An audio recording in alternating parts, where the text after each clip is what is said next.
हथुआ के 101 रुपए का सामान।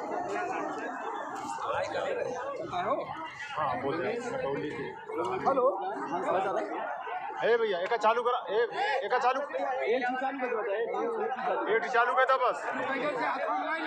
नटौली के प्रधान जी हंसराज यादव आई हैं। खुले ना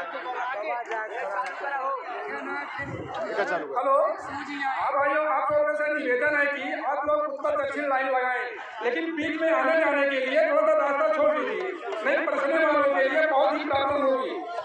भाइयों आप लोगों से फिर निवेदन है कि आप लोग उत्तर दक्षिण लाइन लगाइए, कि बीच में आने जाने के लिए रास्ता छोड़ दीजिए। कार्यकर्ताओं से निवेदन है कि वो हर आदमी पास सबसे पहले अवसर धोना और पानी पहुँचाए। हेलो सभी कार्यकर्ताओं से निवेदन है कि वो आराम से